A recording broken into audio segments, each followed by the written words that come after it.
Hey guys, this is Brian, your host of the Pigskin Party podcast.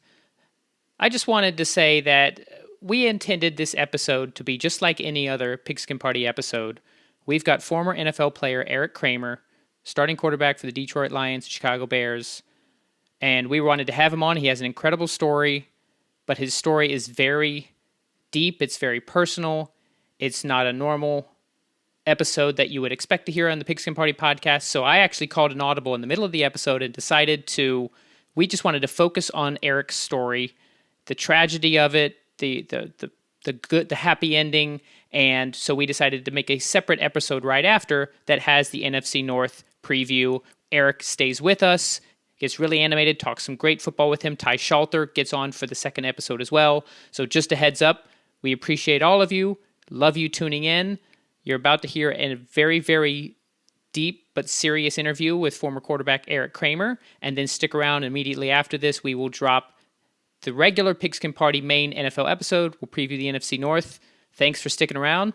We appreciate you here at the PPP. Welcome to the Pigskin Party podcast, the only podcast that combines real NFL analysis with a splash of pop culture and a dash of the random. Let's get this Pigskin Party started with your hosts, Brian McFadden, Will Southard, and Tommy Yu. Welcome to the PPP presented by Legit Football. My name is Brian. Please subscribe, rate, and review wherever you're listening or watching this, and go ahead and tell those friends, because that's how we grow this Pigskin Party. I'm joined by both my co-hosts this week, Will and Tommy. Will, do you have a legitimate excuse for last week? What happened, dude? We talking about, bro? Listen, I'm wheeling and dealing, making deals, and I'm a slave to the grind, and I just get dragged around work all the time. And my co-pilot was very slow, so we didn't get there until late. So I did listen to the episode, though. It was a good one. Whoa! You actually listened to an episode that you weren't on? Well, I had to drive back, so I had 8 hours to kill. So only because you had time to kill in the car did you actually listen to your own podcast. That's true. If you were not actually on it. Was growing your hair out part of these wheeling and dealing? Like, what? Your hair looks different. Yeah, so I haven't bought a hat in like 4 weeks, as we all know. So I figured I was just going to do my best Tommy and just grow a man bun on top. So you're going to have the McDonald's arch in the front, man bun in the back. It's going to be... What's good with the burger without the bun? You got the bun back here. There you go. Now you got a theme going. Awesome. Well, you know what? Tommy did a fantastic job filling in for you. Tommy, how you doing this week, man? I'm doing fantastic. There has been some tragic news come out, at least in my camp, but we're not talking about that. I'm going to try to keep it short because we have an absolute I kept it out of the show notes. Oh, dude, my heart can't take it right now as a Philadelphia fan, so I'm just lying to myself because I saw a show doc, did a little bit of research on the legend that we have on today, so I know it sounds cheesy to say starstruck, but yeah, we're going to have some good conversations today, boys. Yeah, your emotions with Devontae Smith were saved by the fact that we have a very special guest on. This is the only man right now that could make me feel better, and it's going to be a good night. I know there's tragic news, but it's going to be a good night. So let's go ahead and bring him in. We have an amazing guest this week. We have now crossed over into NFL player territory. We have Erik Kramer, who's the former starting quarterback for the Detroit Lions and the Chicago Bears, also played for a number of NFL teams, Atlanta and the Chargers as well. And he also is the co-host of his own podcast as well, the Kramer and Brill Fantasy Football Podcast. He has an incredible story to tell. Is an amazing human being. Erik, welcome to the PPP. How you doing? Thank you. Good to be here. Heard you guys have, well, from what I gather, you guys had a little excitement just in the last, couple of days. Will, you're apparently going to be having a hat soon. I'm sure we can get you Lions or Chicago Bears, maybe even a Pierce College hat. No, you don't understand. So every week I buy these goofy hats, or I did anyway when I had that kind of time and money. I have like a poop time emoji and money. Hat, they're like $7. A squid. I have all kinds of stuff, man. I'll show you, but I haven't had one in like 2 or 3 weeks, so I'm just growing my own. We literally ask one thing of him on this podcast, to wear a silly hat to keep us entertained, and he can't even hold up that end of the bargain. Well, thanks for having me on to that crazy little show you guys got. I like it. Well, we appreciate you coming on, man, and we're really excited to hear your story. We do have one other guest that's going to join us a little bit later. We will have Ty Shalter, who is a repeat guest. He was actually one of our earliest guests. He's an NFL reporter for 538, co-host of the 3 and Out NFL podcast, and he recently launched his own newsletter. We'll see if we can have a chance to ask him about that, called Give Me Shalter. We are going to be continuing our division preview series. We've got Erik on, who played for both the Lions and the Bears. We got Ty on, who grew up a Lions fan. We're definitely going to be previewing the NFC North, much to Anthony's delight, our producer. We're going to dive into Erik's story, because he does have quite the amazing story, and we need to hear it from him himself. And then we'll have a little chat with him, and then we'll get into the preview. I think you all that are listening can understand that this story certainly deserves to go first. We do have one bit of news we'll touch on after we talk to Erik. Very big news that broke today. We can't pass that up. But first, today's episode, as always, is presented by Legit Football. Legit Football, the top 5 NFL stories of the day, delivered direct to your inbox for free every single morning. Just go to legitfootball.com and subscribe, or look for a link in the episode description. So as I mentioned, Erik, so grateful to have you on. You've been through a lot. That's an understatement. And I read Ty Dunn, who is a friend of the show. He's been on our show a couple times.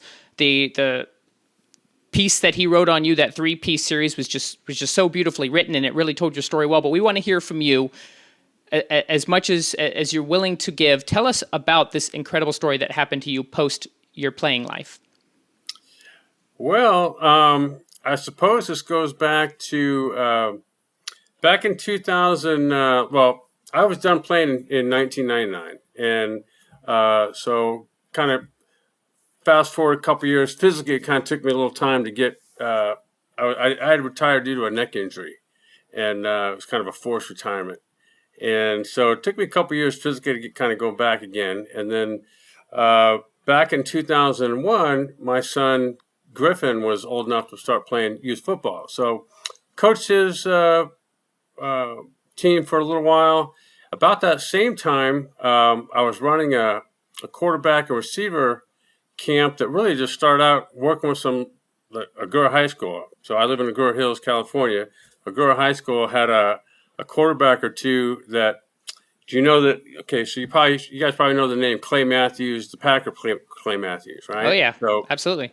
So his dad Clay Matthews is Great someone hair. that played a little bit. I played at the same time he did, although we never played against each other. And they live in the dad Clay Matthews lives where I do, and so we used to work out together a little bit. And when I was done playing, he asked me to come work with his freshman football team, which included young Clay Matthews, but also quarterback that got me started.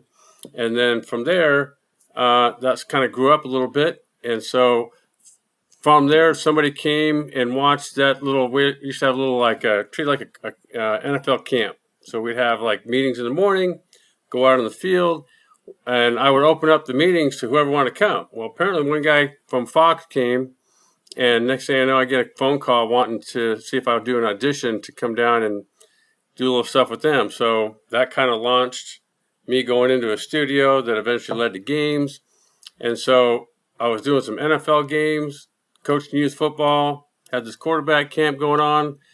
And at the same time, later around age 14, 15, like 10th grade, Griffin got into some issues where not only his behavior was going south, but he began a little tour down some using, alcohol and drugs.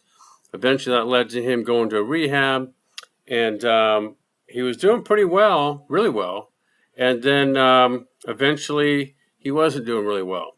And so he, apparently what I learned is he after a football game, a couple nights after his a football game in late, October 2011, I got a phone call one morning from a detective, a police officer here locally, asked me to come down to the station. And so this is a morning time. I don't know what day of the month or day of the week it was, but it was like a weekend morning. And so I'm driving 5 minutes down the road, and I knew it couldn't be good. And so as I'm driving up there, the officer met me outside and let me know that Griffin had passed away. And so had to go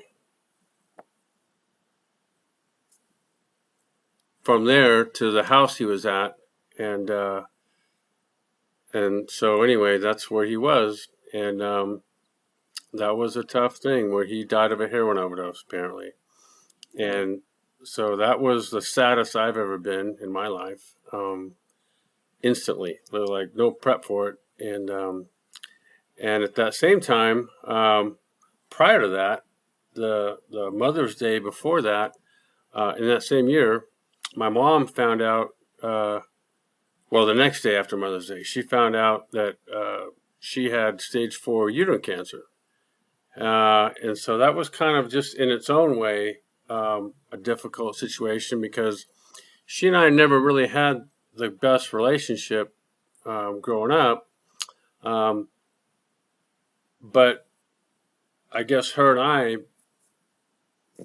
things changed then when she got sick. And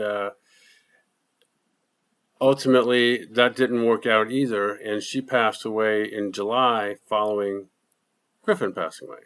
So it was about 8 months later. And then around that time, my dad, who again, I also wasn't real close with growing up, but he developed, around the time my mom passed away, he developed some acid reflux, which quickly turned into esophageal cancer. So that was kind of a slow, steady decline for him that ultimately he died from. So yeah, there was a few years there that were pretty difficult, and so, you know, I'm going to say this like it just matter of fact happened, but it wasn't like this.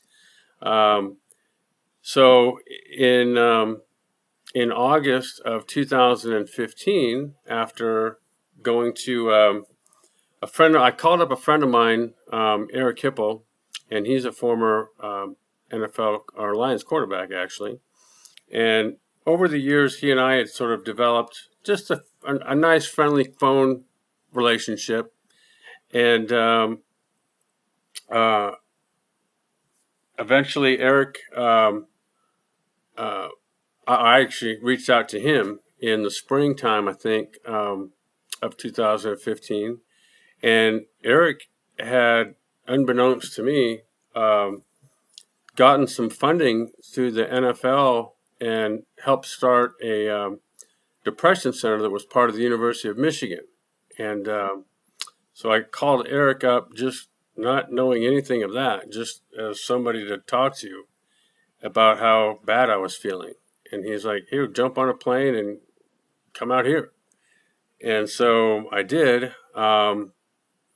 But prior to going there, I had purchased a gun for the first time in my life. And so it was at a gun store here in Simi Valley, not too far from where I live. And so that's how bad I was. And when I got there, I remember Erik didn't live, well, it was in Ann Arbor, so just outside in Chelsea, Michigan. So I've never been to Erik's house, but I'm going to guess it was probably a good maybe 30, 45 minutes from where he lives. So he would come out frequently and just check on me. And I remember literally being there for a day or two. And there was kind of in this kind of a farmhouse setting, and there was only about 7 or 8 people there, and it was designed for people like me, you know, former athletes or military people that were no longer military people because of PTSD. And I remember calling Erik, asking him if he'd come over, and I remember us walking through this field, kind of circling around it, and telling him, you know, I just don't think this is the right place for me.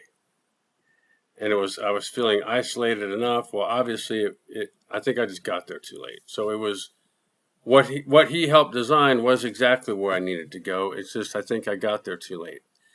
And so I don't remember like I'm told I did things there and was part of a program there. One thing's called a QEEG.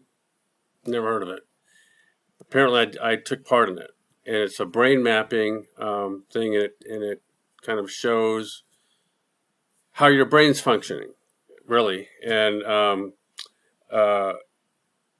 so apparently I took part in that. And Todd Nato was the guy who performed. He did the that thing. So there was a report that came back, and I only learned about this in talking with Erik just a few years ago.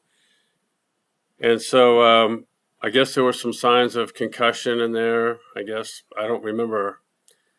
You know, I guess I had them, but the only time I ever got knocked out was actually playing safety in high school. But I guess it happens. You know, add up enough hits. So, and they didn't have the same rules to protect quarterbacks. They did, that they do these days. CTE wasn't really like a body of work. Yeah, there was no research on CTE in the 90s. Newer, you know. Right? Yeah, I remember when I was with the Bears. There was probably like 97, 98. They were just starting. What they would do is they would have you come in sometime, you know, in the off season, say before training camp, and answer a list of questions on paper. Just simple stuff like where you lived, whether or not you were married, your names of so-and-so, or your address where you live. And then if at some point they felt like you had a concussion, then they would quickly get this list in front of you, these questions in front of you, and if you couldn't answer them, that was their first indication that something might not be right. But I don't think there was anything ever officially done like that. I remember Merrill Hodge, he had come over from Pittsburgh in 1994. Like, it was my first year, his first year there with the Bears. And he had I think we were playing a game against the Jets in New York, and that basically ended his career, was a concussion. They tried to give it a few weeks for him to come back, and it just didn't happen. As I recall, Merrill didn't quite know that he was married or that he had kids, and didn't know their names. And I don't know how long that lasted, but that was a tough, that kind of just out of nowhere came. And in any event, so at some point I came home, and I don't know when this happened. I don't know how I got home. I know who picked me up now, but I didn't know prior to this friend of mine, Chris Gorelick, says, yeah, he picked me up. And I guess on the way home from the airport, I told him that I'd purchased a gun and where I got it. And he took my driver's license one day and took it to the gun store and showed him this driver's license and said, hey, if this guy ever comes here, here's what he's looking to do. And totally unbeknownst to me, I had no idea. Because by the time, like I said, I don't know what day. I don't remember coming home. I don't remember a certain day I woke up. But at some point, I started planning my exit. And there on, August 15th. Turns out it was the day before my other son, Dylan, started his junior year of high school. I did what I did. I shot myself underneath my chin and didn't plan to be here anymore. But you're happy to have me here on the show. I'm just happy to be here. And life, in a way, has really turned around, all in a positive way. Yeah, I mean, I reading Ty's piece, you described that obviously a part of your frontal lobe was severely damaged with the way that the bullet exited, and there was many years where you obviously didn't have the right mental capacity, but then there was an awakening where things just started clicking. I think it was 2020. Can you tell us a little bit what that felt like, to where things just kind of started almost turning back on? Sure. So I hope tell me if this just cut me off if this takes too long. But it's a fascinating story. Take your time. Okay. So I don't remember being in the hospital. Apparently I was in a coma for several weeks at Northridge Hospital. and apparently that's where the doctor saved my life. And then from there, I went a couple weeks to UCLA.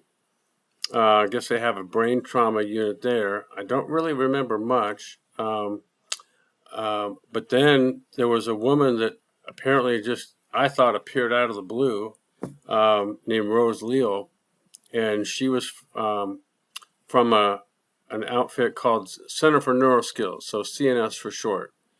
And she just came in one day and was checking on me and see how I was doing. And so I literally thought she came out of the blue. And as it turned out, it was Anna Durgan, I think Anna, really, and my aunt had researched where this place was and what they were. And next thing I knew, I was in a van going there on a Friday. And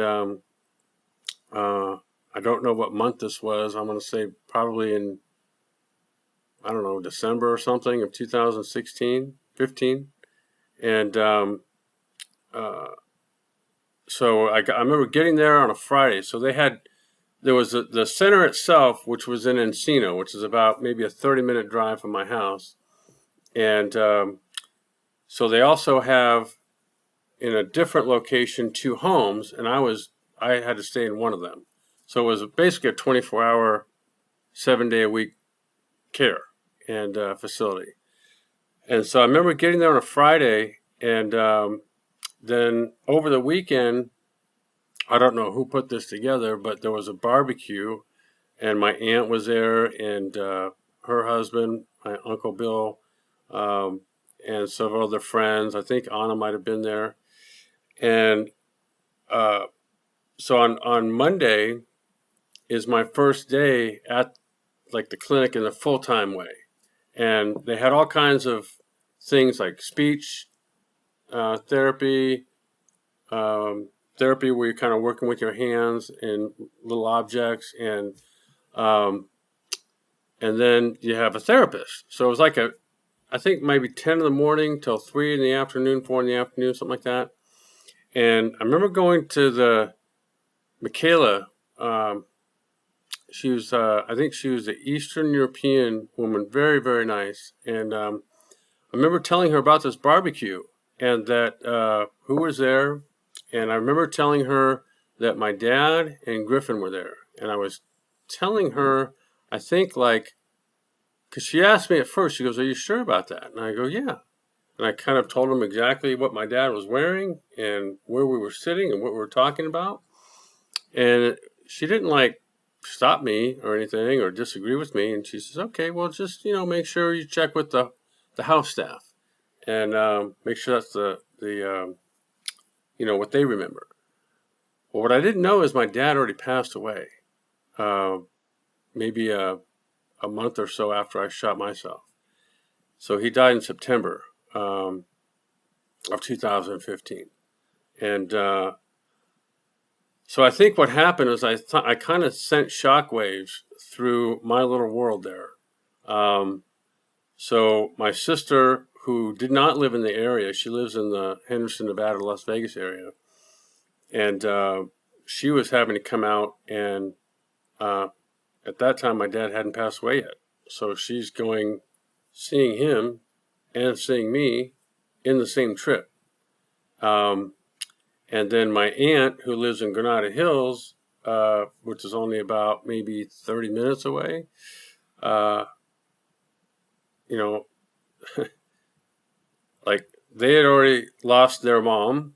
I forget how many years before, but then my mom passes away, and then here I'm trying to pass away, and Dylan's still there, and I think Anna stepped in and she somehow found what hospital I was at, and I've known Anna since we were in high school, and she's been amazing. That would be a whole story all to itself, everything she's done. Thankfully she did. And so, as it turned out, I got set up well there at CNS, but then apparently, my insurance, like the residential part of my insurance, sometime near the end of the year or just beginning of 2016 had run out.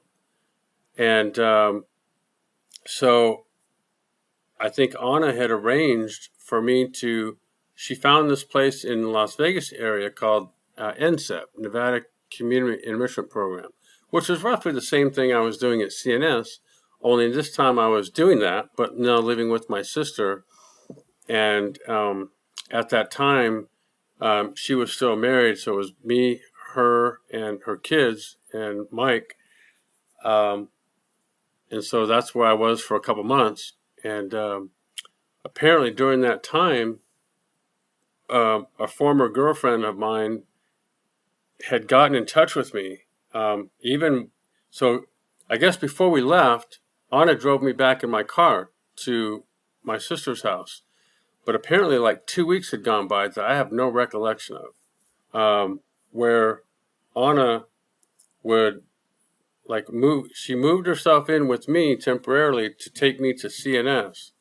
And then at the time, she was working for a woman it was supposed to be a 2-day job apparently, and then it bled into longer and longer, like several months. And then ultimately Anna bought that business, which is a talent agency. And there was a night where after taking me and dropping me off at CNS, going on at that time, I guess she was in Santa Monica, which is another 45 minutes or so further. Then she would come back in the afternoon and pick me up at like 4, take me back home. And that was our routine apparently for a while. And like around maybe a day or 2 or 3 before we were getting ready to go to my sister's, Anna, who at that time had been taking an accounting class as well in Pasadena, which is even further out. So she did everything I just mentioned, then went to this accounting class in Pasadena, comes back home to my house, and I don't know what time this was, but it was late, I'm going to guess, probably 11 o'clock, 10 o'clock. And this former girlfriend of mine, Courtney Baird, was sitting with me at the kitchen table. I don't remember that. And so apparently either a day or 2 later, Anna and I were driving away, or about to go, and she came back again. And I guess to say goodbye or something. Again, I have no idea. But I think it was at some point during that time, and then apparently she was calling me nonstop to start out my treatment there in Nevada. Your ex was Baird? Yeah, ex-girlfriend. Yeah. Yep. And there was, I mean, that. So I think during that time she must have been assessing me, because obviously if I don't remember what it was, there wasn't much left of me there, right, to recognize that. I guarantee you she figured out fairly quickly that I had forgotten that we'd broken up, and that it was me that did it back in January of that 2015. And so she ended up flying out and driving me home in mid-April of 2016. And so here's this 4-hour drive home from Henderson, Nevada to my house.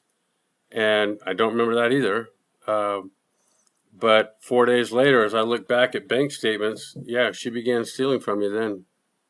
Some little drugstore charge in Thousand Oaks, which then led to many, many more charges that started out as cashbacks at Vaughn's and Ralph's, which are grocery stores. And then eventually it was, ATM machines. She'd eventually drain my own bank account, and then began siphoning or online sliding money over from my deceased son Griffin's account, which was not his money, it was all donations, about $10,000. And she started sliding that over and taking that out as ATM deposit or withdrawals. And then and then eventually she started, like, by July and August of 2016, forging checks. And the last one was a $10,000 check she deposited in before it was. I had purchased an airline ticket for Griffin, my son, Courtney, and her daughter Macy to go to Chicago to go to a Bears game.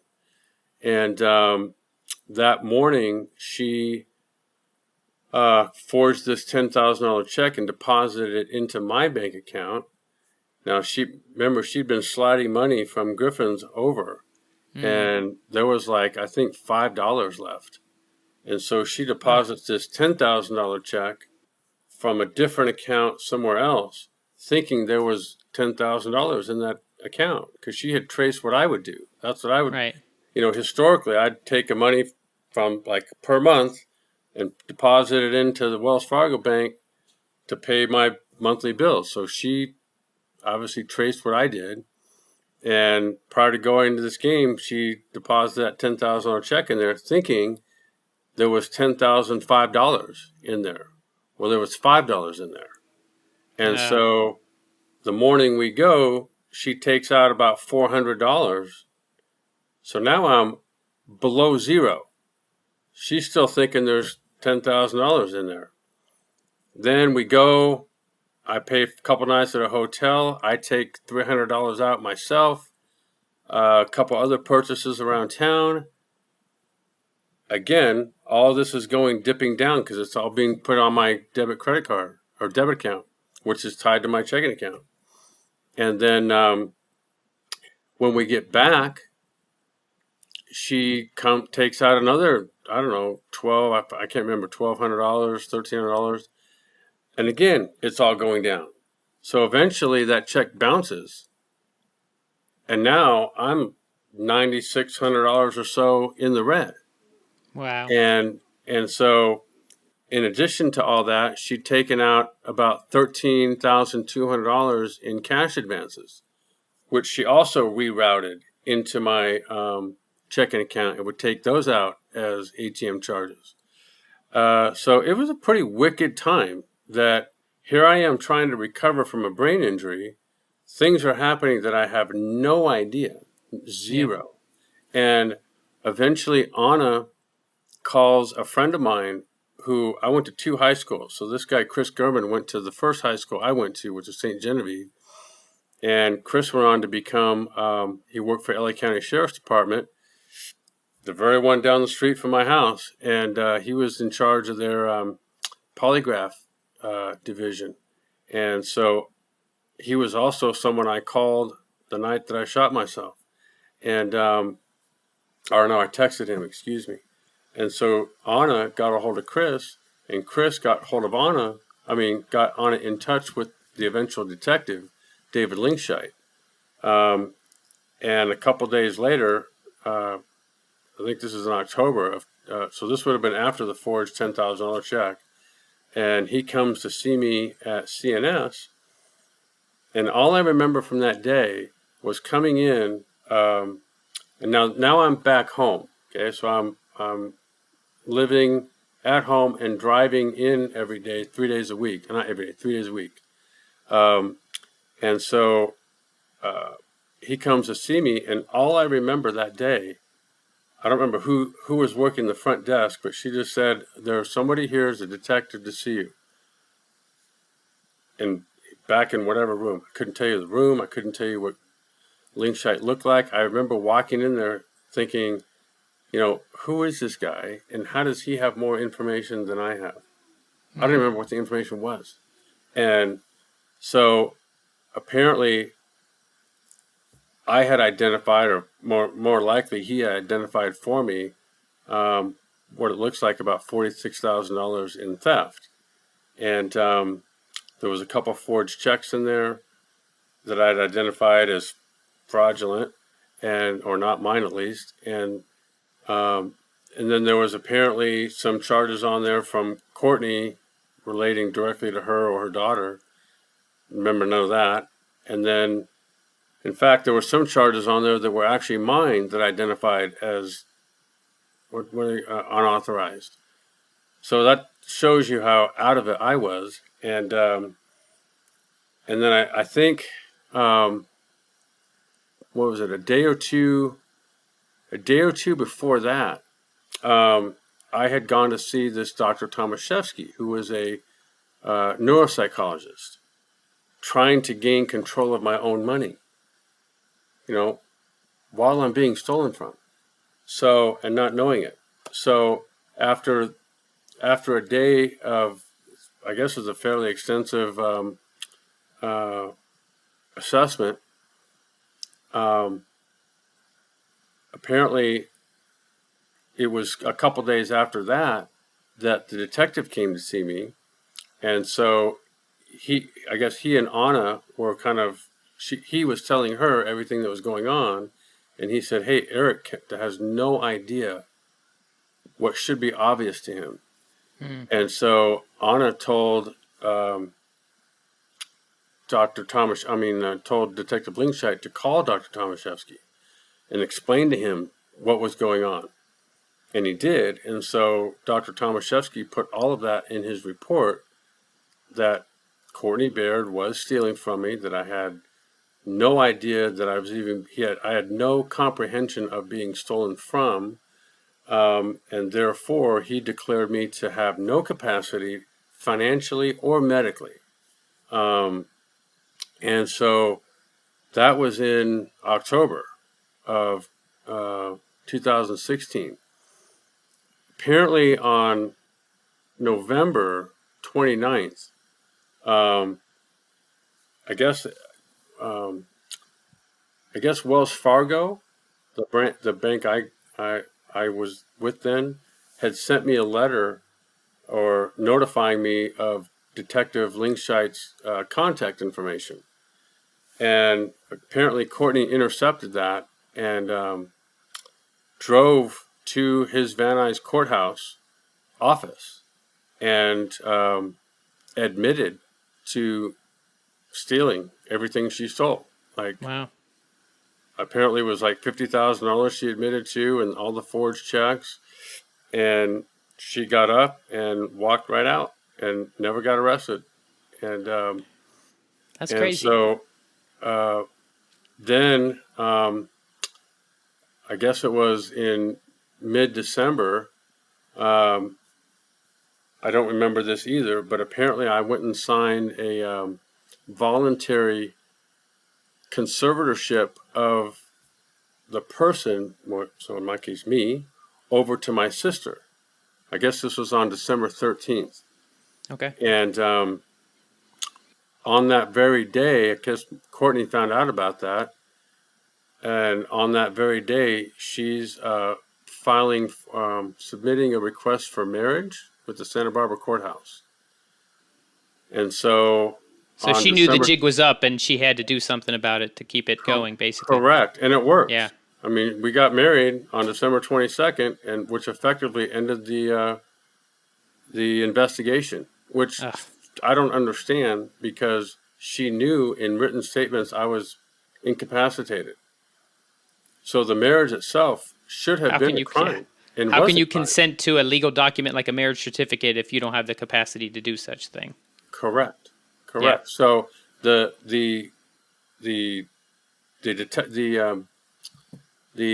deputy district attorney at that time, her name is Belle Chen. They're lawyers too. She was kept abreast of everything by Detective Linkscheit. She's a lawyer. She knew I was incapacitated. Detective Linkscheit obviously knew I was incapacitated. And yet, I was allowed to get married. And what she ended up doing, Belle Chen, was she punted her responsibility of the criminal court system. She punted that over to the conservatorship court system, who has no ability to arrest anybody. And so I get delivered, or a court-appointed attorney, Michael Harrison, gets appointed to represent me and in this conservatorship court case. And he gets all of these documents. I guess this happened on June 5th. Or sorry, I always get June and January mixed up. January 5th, 2017. He gets the petition from the court that's stating Courtney's stealing from me. He gets the Dr. Tomaszewski's report declaring me incapacitated and medically and financially. In the report, it identifies Courtney as the thief and my inability to comprehend the theft. He gets the detective Linkscheid's contact information. He gets my aunt, my sister, and I'm not sure, but maybe Anna's information as well. And unfortunately, any court system in the United States is set up to be not collaborative, but sort of one side against the other. Yeah. So on January 8th, Michael Harrison comes to my house, meets with me, and guess who? The thief. Baird. Yep. Never mentions anybody stealing from anybody. Ugh. And in fact tells me that he's also given the report, or he's given the I guess the paperwork that where my aunt and my sister were trying to gain conservatorship of my estate, of me the person, so that they could annul the marriage. Sure. Yeah. Everybody knew it was a fraud.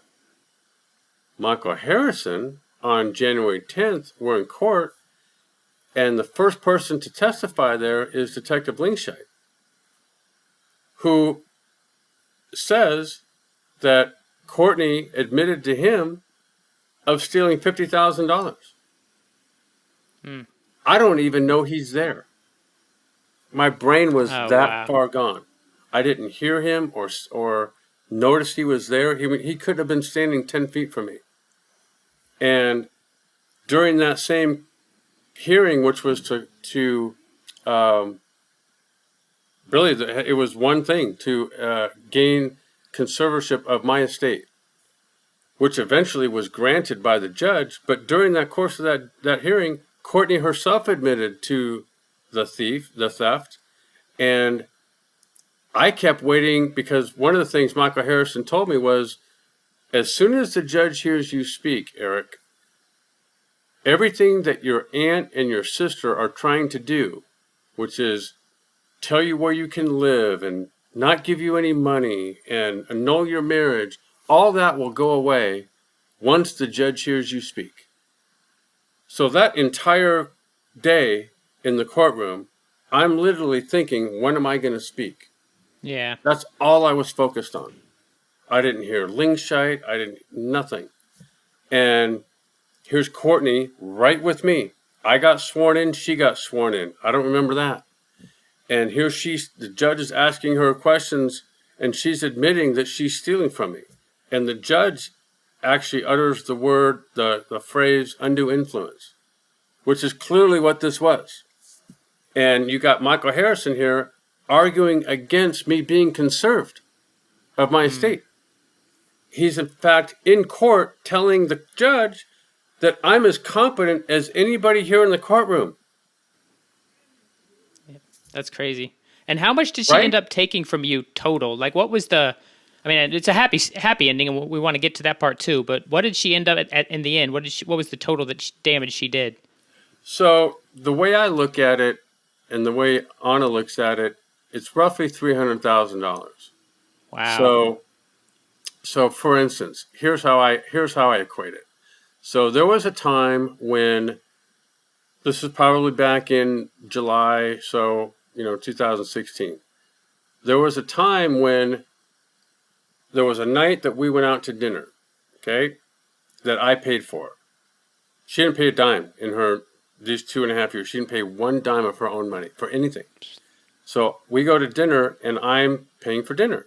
Earlier that day, she had stolen, $500, I believe it was. So if the dinner cost $100, and she stole $500 earlier that day, to me, she stole $600. So, in for instance, like the time we went to Chicago, and she forged that $10,000 check. Okay, if I knew she was stealing from me, would I be taking her to Chicago? Right. And All paying the for things it? that No. came out of that. Yeah. So, and she sent me 96, like, it's a $10,000 check that no money was in, and yet it sent me $9,600 in the red, which had to be paid back by me. So, I think, to me, everything she stole plus everything I either bought her, when she was along for the ride, that counts too. She didn't pay a dime. Like, I rent this house. She didn't pay a dime of rent or utilities in all of that time, which went from April to June of 2018. And so, to me, that should go on there too. One of the things is that I don't want to get ahead of the story. You ask me whatever you want to from here. I just wanted, let's talk about the happy ending. You mentioned that you're happy to be on here and you're happy to be telling the story. What's the latest with that, with Baird in the courts? Okay, so finally, Courtney got arrested back in February of 2020.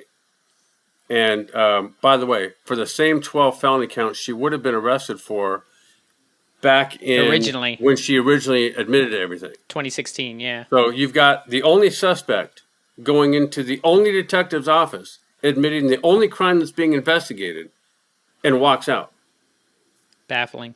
So, like, Anna had, years ago, Anna explained it. She goes this way. She goes, Eric, imagine if you were a murder suspect and you walk in to the lone detective who's investigating the lone murder and you admit that you were the guy that did it. Are you walking out of that office? So no, you've got crazy.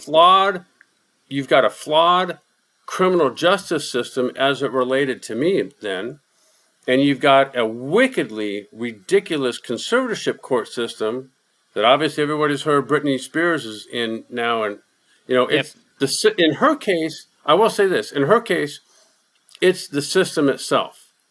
It's once you're in it, you've got her dad and lawyers and just taking advantage of her. But like all of her fans that are complaining that look at all the money she's making, and she's still conserved. Yeah, when I was conserved and being stolen from, I was coaching youth football or high school football. I was going around giving talks about my suicide. You can still function, just because you're incapacitated doesn't mean you can't go out and do things in life. So, for instance, the day that the Detective Linkshite came to see me at CNS, at the end of that day, I thought Courtney had come pick me up. And I thought I got in the car and told her, you're not going to believe what happened today. This detective came to see me and blah, blah, blah. Well, I drove. So you can still be mentally incapacitated and function in life. Has nothing to do with your ability to go do what you did before. No ability whatsoever. Right. So that's where what's her name? Britney Spears and I part ways. But I get the fact that the conservatorship system she is in and the people involved took advantage of her. No doubt about it. If you want to get out of it, Brittany, and I don't know, maybe you've already done this, go get reevaluated at a neuropsychologist's office. That's the way out. And I think that's your main point in coming on various shows and telling your story. Why don't you tell us about that? What are you hoping to by getting your story out there, by having so many people hear what you've gone through, what are you hoping to accomplish? Well, for instance, so Anna began calling a bunch of state lawmakers, senators, and eventually got a call back from Robert Hertzberg's office. Robert Hertzberg is the Senate Majority Leader in the state of California, and we were able to get on a Zoom call with Robert and one of his staff. And during the course of that conversation, Anna was presenting to him, who happens to be a lawyer. Neither one of us had any idea. So she goes, okay, let me present you this scenario. The one I just drew out for you guys earlier regarding Michael Harrison. And she says, okay, since you're a lawyer, you get all this same information that Michael Harrison got. What's the first thing that you do with that? He says, oh, well, I call the detective. So now we're talking to Robert Hertzberg. There's apparently 4 bills at that time that were on the House Senate, at the state Senate floor, that were also dealing with conservatorship. One of the things that Anna mentioned to him was, unlike what Michael Harrison did, anytime there's an active investigation, because there's only one way to get into conservatorship court. You have to have a brain injury. That's the only way. You have to be incapacitated in some fashion. You don't necessarily have to have shot yourself, but you could be there from a car accident. You could have a brain aneurysm. You could have dementia. You could have a whole host of things. But there are some things that are temporary, like mine, and there's, like in dementia or ALS, you're not coming back from that. But Anna was saying to him, how about some law that where if there is an active investigation on somebody that somebody is looking to conserve a person, because remember, my aunt and sister were only doing this because I was being stolen from. That's it. Right. It came on the advice of the detective, who he got his advice from Bill Chen. So they wanted to stop the theft, and Bill Chen thought this is the way to do it. Well, it didn't stop anything, because Michael Harrison stood in the way of the second half, which was the conservatorship of the person. Anna's sitting there right next to the lawyer that's representing my aunt, and before the court's in session, before the judge sits down, Michael Harrison walks over to this lawyer, forget what his name was right now, anyway, and Michael Harrison proposes to this lawyer, hey, let's end this conservatorship now and have a post-nup agreement. So the idea wasn't, the end result was never to have me conserved of the estate and of the person. The goal was the annulment of the marriage. Right. So he stood in the way of all that. So Courtney then goes on to steal another $250,000, and I rack up over $400,000 in either conservatorship court legal expenses. It cost me $125,000 just in my legal fees alone to annul the marriage. So now you're looking at $700,000 total. If you think about what you lost to Courtney and what you lost to the legal system, that's insane. Go back and think to yourself, what if Bill Chen had Courtney arrested on the spot when she admitted her theft and prosecuted Courtney then? Same 12 felony counts. Yep. Facing the same 14 years in jail. Same 4 forged checks. Nothing changes except the amount. Yeah. So you're like out a lot less, and she gets caught earlier. If you've got a thief that stole $300,000 and you've got a legal system that legally got $400,000, to you, who's the bigger thief? So when you ask what I'm hoping to do and what Anna are hoping to do, we're hoping to, through legal means, reform this conservatorship court system, along with waking the DAs up as to do your job. You're in the job of prosecuting criminals. You've got the one criminal who admits her one crime, and you don't arrest her? So we're looking to help reform that entire picture. So along the way, there was a professional conservator, professional fiduciary / conservator. Her name is Eileen Federizo. Along the way, my aunt is getting emotionally distraught, seeing that I'm being stolen from. So they all knew who was doing the theft. And this is after the fraud marriage. It's now been annulled. But my aunt, Anna, I think my sister at that time might have been telephonically on this meeting, and they all were telling Eileen Federizo that the marriage is a fraud. They've got all this theft going on, forged checks, taking advantage, the history of me shooting myself. They got her up to speed on everything. Guess how many transactions of theft Eileen Federizo stopped? Because the way it worked was Eileen Federizo would get my bills, and then she would either okay them or not okay them to be paid by, at that time, Raymond James Trust Department. Guess how many, and it's her job to stop the theft. Guess how many? 0. Guess how many transactions that she referred to as charges that were actually, the right word is theft. 0. 0. She stopped 0. So she didn't do her job at all. The one thing she did that I can give her credit for, because there's a billion things I can't give her, in fact, she should be going to jail, is that she did stop the purchase of a house that I was looking to buy 2 weeks before going to Chicago, and with Courtney. And Courtney wasn't going to put up any money, right? It was going to be me. Right. And I did not realize at the time that I was professionally, I'd forgotten that I was professionally conserved. And that, because I'd never had a conversation with Eileen Federizo, it was always with Amanda McKenzie, who worked for her. And so she stops nothing all the way through. Eventually, she stops the sale of this house. It wasn't like she called me up and said, Erik, you can't buy a house. You're being stolen from. That never happened. Right. A couple days go by, and the house isn't going through, and the realtor I'm dealing with is telling me what's going on. I go, I don't know, because I'm starting to get upset at the sellers. Right. Well, it turns out Eileen Federizo secretly over in her little corner, thankfully, I guess, stopped the sale of that house.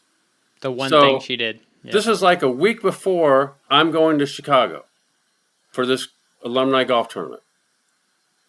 And so it kind of dawned on me in a way that, okay, I'm conserved because of Courtney, her theft. Now, mind you, she already admitted everything in court. I was standing right next to her. The detective, Linkshite, had said under oath she'd admitted stealing $50,000. None of that registered with me, ever. And it was literally this one little thing on this house. So I go away to Chicago, already going that she's stealing from me. I meet with Father Pete, who at that time was the team priest with the Bears. I'm not Catholic, but he and I always had a good relationship. He's somebody I could always talk to about whatever, life. And right. So the first person I go have dinner with, actually came to my hotel, was Father Pete. And I'm telling him, a Catholic priest, I'm going home to get a divorce from Courtney. He didn't remember meeting Courtney, but he had. And so, anyway, so yeah, that's my trip. I'm there. I go play in a golf tournament on I guess it was on a Monday. Meet with Father Pete on a Saturday before. And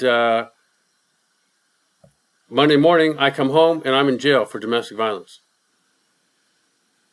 Wow. And during that false report of domestic violence, I went to jail without my wallet. So now there's a emergency restraining order on me from the police themselves. Then Courtney gets a temporary restraining order on me, and then so I can't come back to my own house. Wow. So Courtney, all in 4 days, files for divorce, which was my idea. And then I'm in jail. She's filing for divorce. She's talking to TMZ, staying at the Four Seasons on my dime, and in 4 days steals $18,700, of which 3 of those days were at the Four Seasons. So it was just continued theft. Later on, in the family law matter, before it had gotten to the to the annulment phase, she's telling the judge that she's requesting, $25,000 because she doesn't have any way. She was doesn't have anywhere to go, and she'd already paid 6 months rent in advance on an apartment. And the judge awarded her after having all of the evidence from my lawyer to him. He grants her $10,000. Grants her that I pay her $10,000 for her lawyer and $20,000 for her to move out, which she then, after that, in court said she still needs to pay in advance. So in one case, she says in written statement that she's already paid. The next payment, or the next thing she says in court, is that I need to pay. And then later on, talking to the detective who had looked at her bank accounts by then, there's no money going out to anybody where she's paying rent. So her brother was paying her rent and still is, I guarantee you. Wow. So she used this ridiculous court system to her advantage.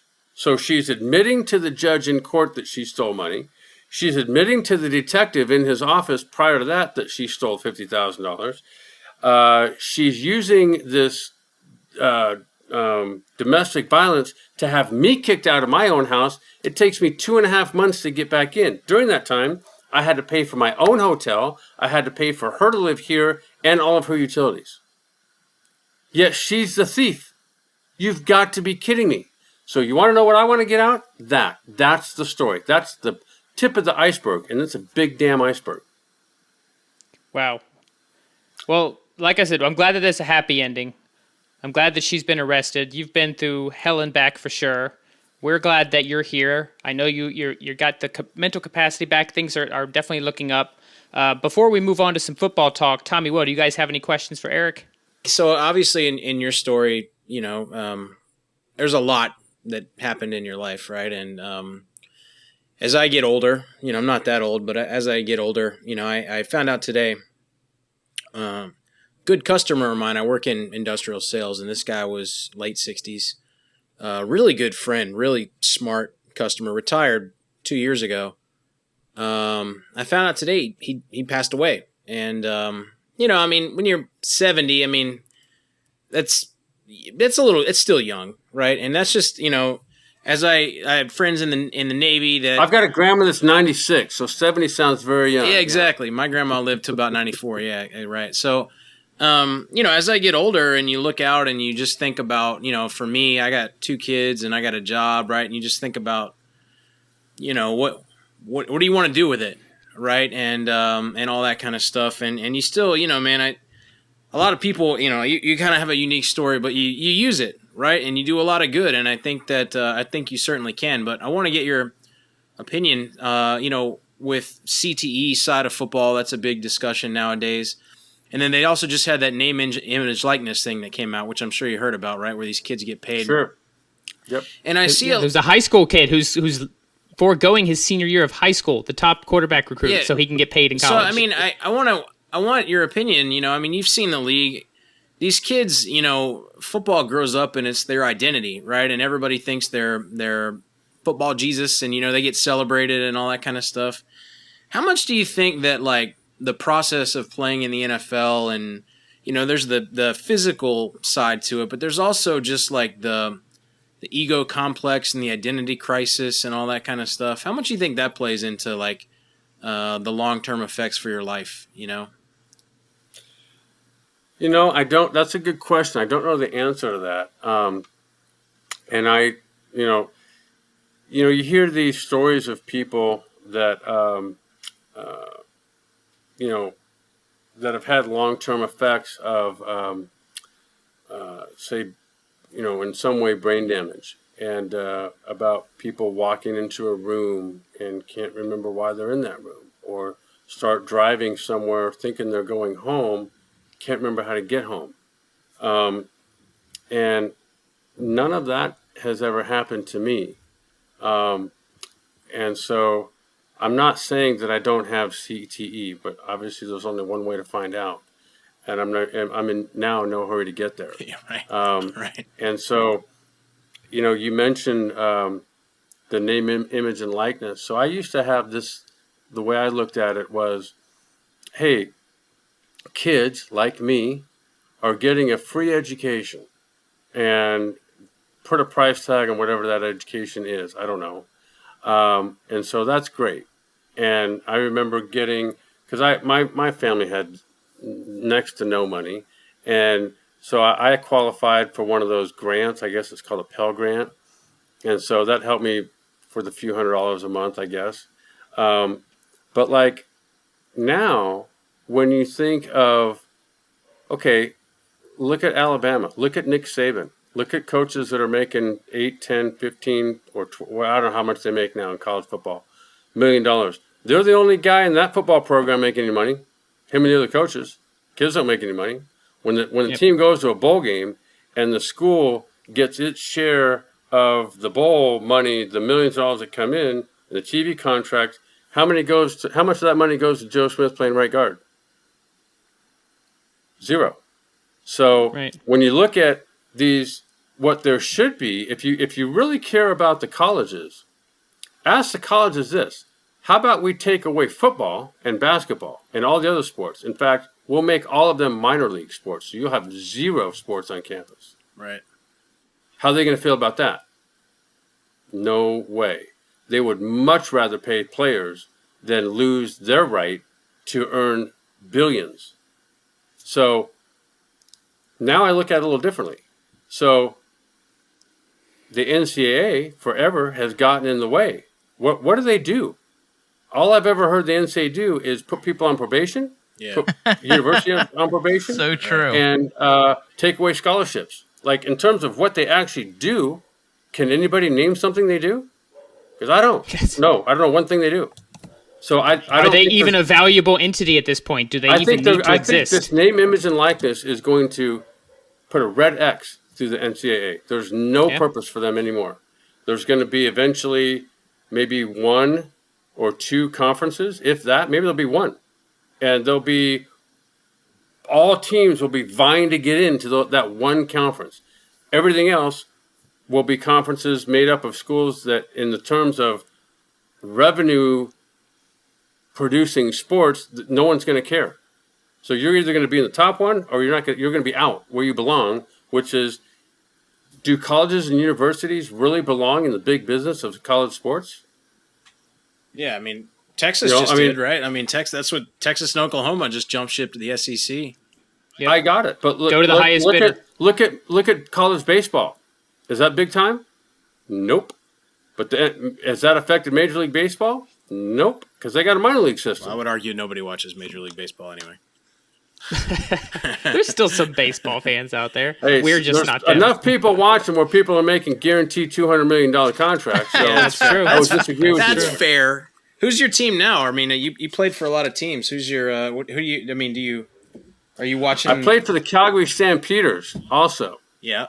Didn't hear you mention that. How did you? So Canadian. That's right. We don't cover Canadian football enough on this podcast. You didn't touch on, by the way, is you were on Married with Children with Ed O'Neill. I was. Yep, with Ed. That's incredible. You know how much I watched that show as a kid? I grew up on it. How did you? Is that right? How did you? Yeah, man, I'm old. How did you? Well, no. Apparently, you're not, because you think people that are 7-year-old. Yeah, no. I'm closer to 70 than you. Fair enough. How did you?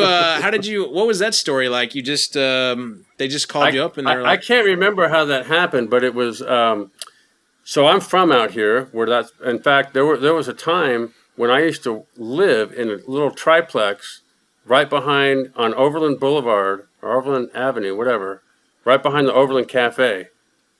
There was a triplex that my wife, when I was married back then, we had the middle unit. And right down the street was, I guess, is it Fox that produced that show? Where the Fox Yeah, it was Theaters. Fox. Yep. Fox. So maybe less than a mile or a mile away was the Fox Theaters.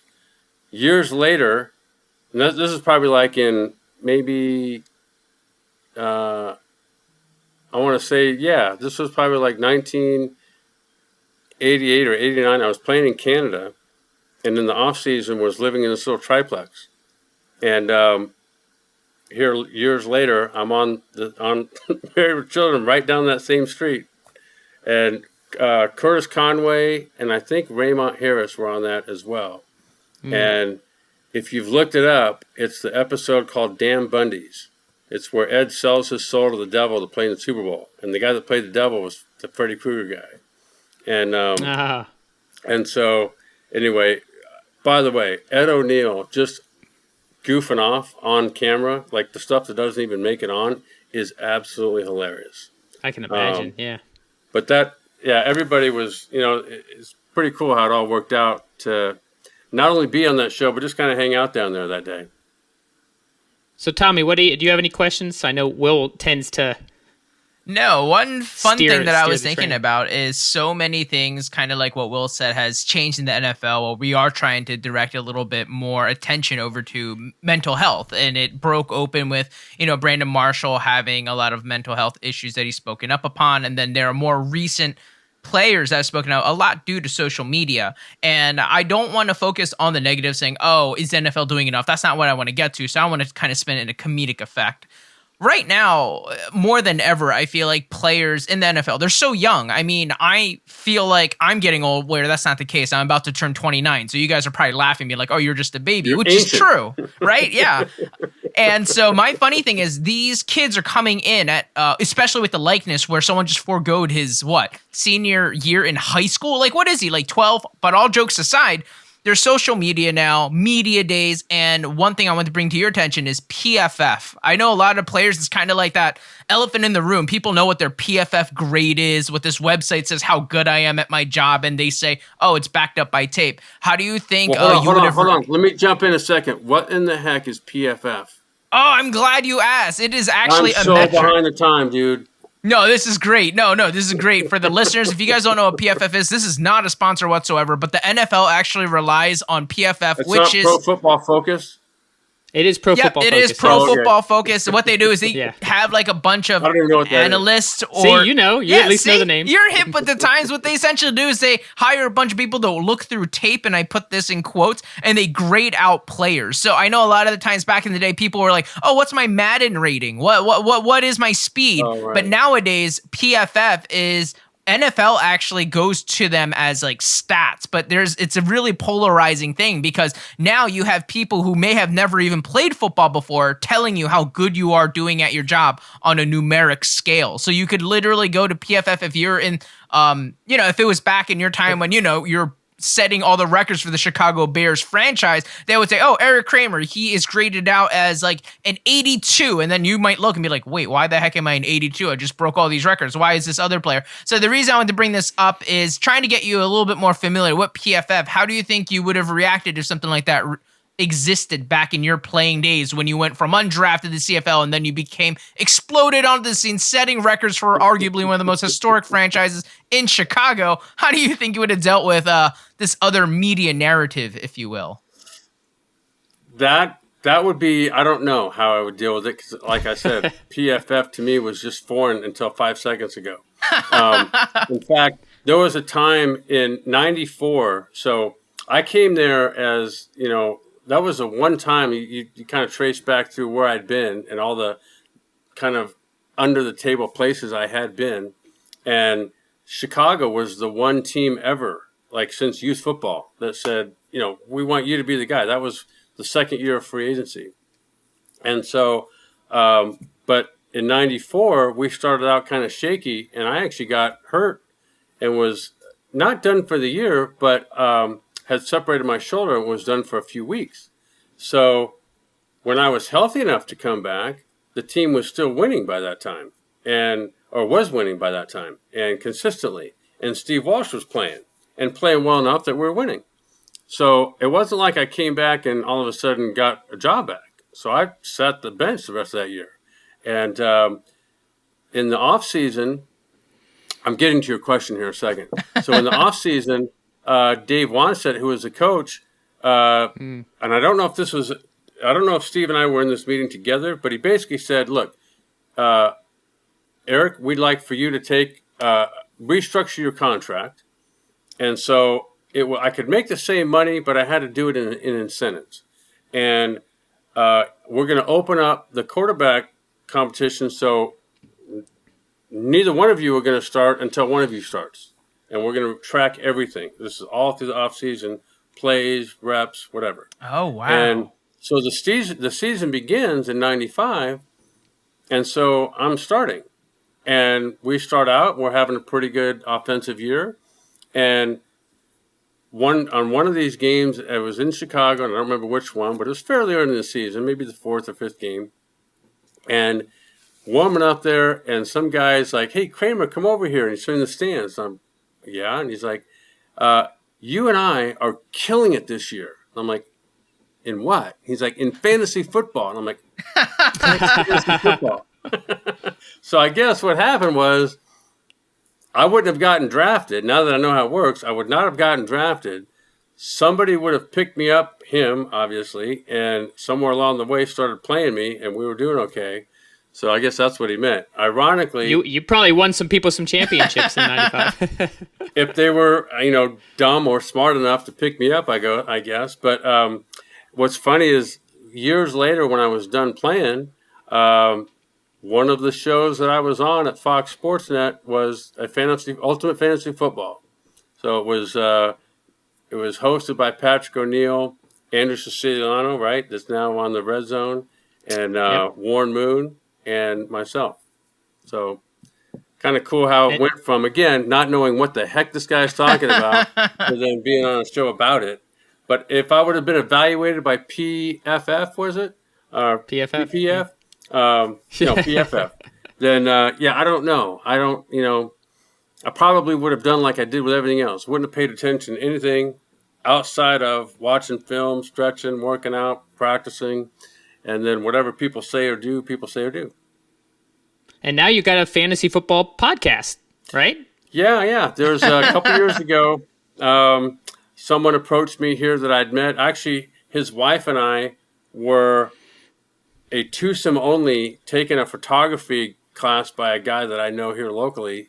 And her name's Paula Brill. It's her husband, Bob Brill, who's a radio guy here in town, and approached me about doing a fantasy football podcast. So we've done that the last couple of years. And during the season, obviously, it's fantasy football driven. And then, so it's a once a week podcast. And then I think it's actually video cast now. And in the off seasons, like now, usually once a week, we'll talk about whatever team's the subject for that week. And we'll usually have a beat writer from that town, sometimes even somebody within their offices. Actually, we had, what's the agent? Lee Steinberg, had him on a couple weeks ago. And, just talking about whatever team or maybe situations that are going on with the league itself, like the collective bargaining agreement just got signed. But typically it's talking about teams' off-season moves, whether it be the draft or free agency or whatever, and kind of projections on what's going to happen, what we think is going to happen for the upcoming season. So, yeah, it's fun. That's a good segue. I'm going to call an audible here. We've just had an amazing conversation with Erik. Obviously, that story was in depth. I wanted to hear all of it and didn't want to shorten any of it. But I think what we're going to do is we're going to cut this episode and start a new episode. So we'll dive into the NFL news and dive into the NFC North. Erik, we'd love for you to stick around if you're still feeling it. Always feeling it. Yep. Awesome. Kind of like Steph Curry. Great. When he feels it, when he steps in the building, he's feeling it. Erik, to us, Erik, you would have like a 95 PFF grade because he is ready to go. Oh, yeah. So if you're listening, we're going to have 2 episodes dropping on Wednesday because we're going to cut this episode now. We're just going to focus this episode on Erik's story and our chat with him afterwards. And then we'll have another episode dropping right after that. We're going to talk about some NFL news and go ahead and preview the NFC North. So stick around. Thanks, guys. Thanks for tuning in to this episode of the Pigskin Party Podcast. If you're enjoying the show, please feel free to rate, subscribe, and leave a review wherever you listen to your podcasts. We really appreciate that effort. We'll catch you in the next Pigskin Party.